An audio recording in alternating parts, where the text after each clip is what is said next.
সমাজত কিছুমান দুষ্কৃতিকাৰী থাকে, এইটোত মানে প্ৰত্যেকটো জাতি জনগোষ্ঠীৰ মাজতে হয়তো এটা দুটা থাকিব পাৰে। তো সেইটোত কিছুমানে যদি উদ্দেশ্য প্ৰণোদিত যদি কৰিছে সেইটো আইনগতভাৱে দণ্ডনীয়, আৰু অজানিতেও যদি কৰিছে তথাপিতো সেইটো আইনগতভাৱে দণ্ডনীয় হয়। সেইকাৰণে আমাৰ আইন এটা আছে, এই আইন এটা আছে, সেই আইনৰ মাজত এইখিনি আমি নিশ্চয়কৈ আইনৰ গদ্দিত আনি সেই দুষ্কৃতিকাৰীসকলক মানে শাস্তি দিব লাগে, আৰু শাস্তি পোৱাটো উচিত, কিয়নো আমাৰ ভাৰতৰ সংস্কৃতি, ভাৰতৰ পৰম্পৰা এইবোৰ ঠাই নাপায়। আৰু অইন দেশৰ মানে পৰম্পৰা, তেখেতসকলৰ যিখিনি সংস্কৃতি সেইটো থাকিব পাৰে, কিন্তু ভাৰতবৰ্ষৰ যিখিনি সংস্কৃতি, অসমৰ যিখিনি সংস্কৃতি বা পৰম্পৰা, সেই বস্তুটো কেতিয়াও আমি ঠাই দিব নোৱাৰোঁ।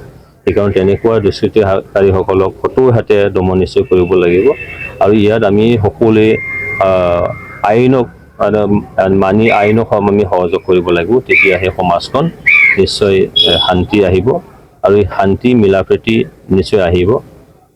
এইটোকে মই ব্যক্তিগতভাৱে বিচাৰোঁ যে তেখেতসকলৰ উচিত শাস্তি পাওক, আৰু তেনেকুৱা ব্যক্তি বা মনোভাৱৰ কোনোবা যদি আছে, দৃষ্টান্তমূলক শাস্তি দি তেখেতসকলৰ এটা মেছেজ দিয়া যাওক, সেইটোকে মই বিচাৰোঁ।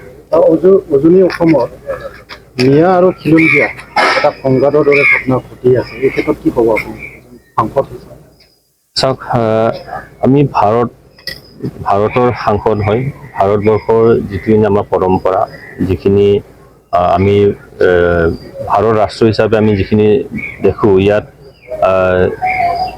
অনৈক্যৰ মাজত ঐক্যটো আমি সদায় হয়তো বজাই ৰাখিব লাগিব। মই আহ্বান জনাব বিচাৰিছোঁ যে আমাৰ ঐক্য সংহতিত কেতিয়াও যাতে আঘাত বা ব্যাঘাত নজন্মায়, আৰু সেইটোও চাব লাগিব যে কোনোবা জাতি জনগোষ্ঠী বা তেখেতসকলৰ ধৰ্মীয় পৰম্পৰা তাত কেতিয়াও যাতে আঘাত নাহানে, সেইটো আমি সজাগ হ'ব লাগিব।